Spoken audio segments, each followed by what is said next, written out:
Good morning, students. Welcome to you all in the class of class 9 civics. Students, in our previous class, we have discussed what is democracy, and from that class, what we learned that democracy is a form of government in which the rulers are elected by the people. Means the ultimate power is in the hand of the common people. But our today's discussion is about why democracy. Very straight question. Why do you like to live in a democratic country? What is the importance of democracy? There are many points. Students, here it is a debate between the teacher and the students. I hope you will understand better if you read at your home. I am not going to discuss these points, but I will discuss some different things which will help you to understand this chapter. Now let's come to those points. Students, now we will discuss some arguments against democracy. That means why it is not so good to all of us. What are the problems in a democratic country? The first thing is here, leaders keep changing in a democracy. This leads to instability. Yes, you know better that in a democratic country the leaders keep changing because of the elections, and the elections are held after a certain period of time. So that's why the leaders keep changing in a democracy, and it's a kind of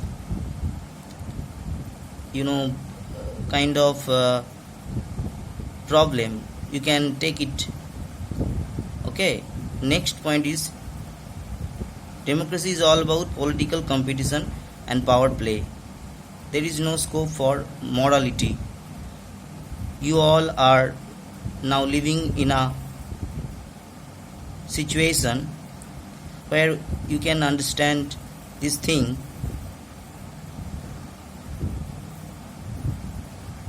The thing is that this is all about political competition. Yes, the political parties are competing each other on various issues, and they are putting their own views. They are throwing their own views towards the people of the country, and it is we who can decide that who is the right and who is the wrong. So that's why you can say that it is all about a political competition. Third point, so many people have to be consulted in a democracy that it leads to delays. As you all know that in a democratic setup you cannot do what you want because it is not only depending on you. There is a democratic setup, and there is a committee, there is a cabinet, so you have to discuss each and everything that you are going to take as a decision. So that's why it leads it leads to delays. It is also time taking. The next point is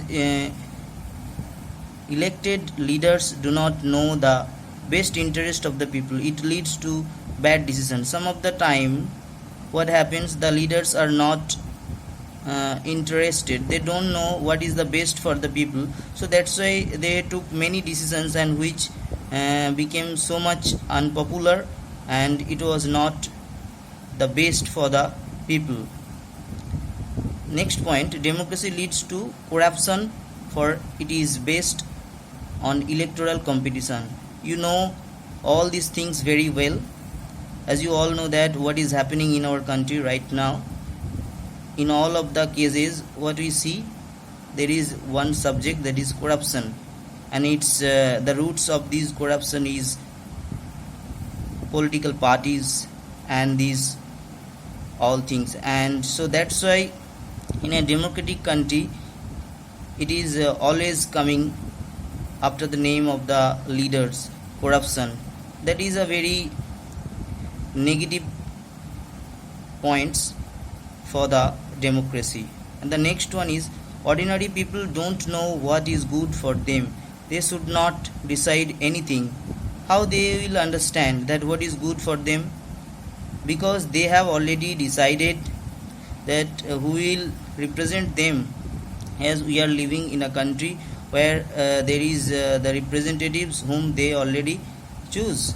So that's why they don't know what is good for them, because they are all common people, and it is the very thing that a common people cannot think good for them by themselves.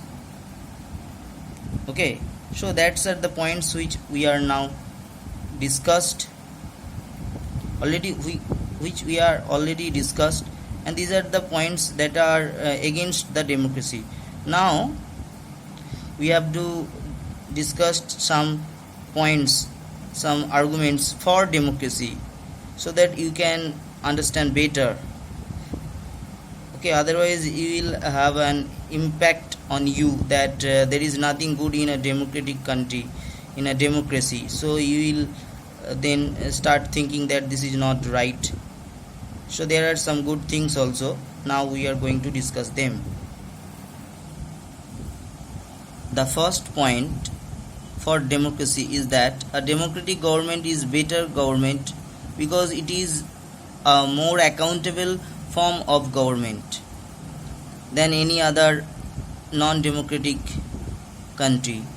There is an example of Chinese famine which occurred in 1958 to 1961, and it was the worst recorded famine in world history, and nearly 3 crore people died in this famine. During those days, India's economic condition was not much better than China, but still India survived. Why India survived? Because of there was a democratic country and the government was elected. So that's why, because in a democratic country the governments are more accountable than any other non-democratic country. So that's why in a democratic government the government is better because it is a more accountable form of government. Our next point is that democracy improves the quality of decision making, because the democracy is better decision than any non-democratic government. Democracy is based on consultation and discussion. A democratic decision always involves many persons, discussions and meetings. When a number of people put their heads together, they are able to point out possible mistakes in any decision. This takes time, but there is a big advantage in taking time over important decisions. So that thus democracy improves the quality of decision making. It is a positive point for democracy. Our third point is democracy provides a method to deal with differences and conflicts. In a country where there are many differences and conflicts, such our country in India, there are many religions, many regions, in different languages people speak, their dresses are different. In many cases we are very diverse. So in this kind of diverse country, we can manage our country well than any other non-democratic country because of the democracy. Okay, these differences are particularly sharp in a country, but if you want to finish all those differences, then you have to take it in a rough hand. But what will happen? The problem that may arise that they may fight with each other and there will be no solution. So only in democracy where we can deal these all differences and conflicts by a peace talking. Okay, our next point for democracy is democracy enhances the dignity of citizens. Why? The previous three arguments were about the effects of democracy on the quality of government and social life, but the strongest argument for democracy is not about what democracy does to the government, it is about what democracy does to the citizens. Even if democracy does not bring about better decision and accountable government, it is still better than other forms of government.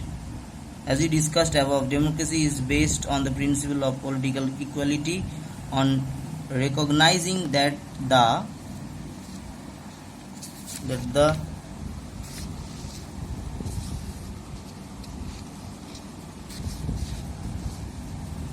poorest and the least educated has the same status as the rich and the educated people. And finally, the last point, democracy is better than other forms of government because it allows us to correct its own mistakes. Yes, we all know that in previous times we have taken many decisions which were wrong, and then we amend them. Okay, so this is the best thing of democracy. As we saw above, there is no guarantee that mistakes cannot be made in democracy. No form of government can guarantee that. The advantage in a democracy is that such mistakes cannot be hidden for long. There is a space for public discussion on these mistakes, and there is a room for correction. So in all these matters we can say that democracy is the best form of government. So from these two kinds of sides we can understand better that why we need democracy. There are some negative sides and some positive sides also. Students, that's all about this class. I hope you understood it better. You understood it. If you have any problem, we will discuss later in school also. Thank you very much.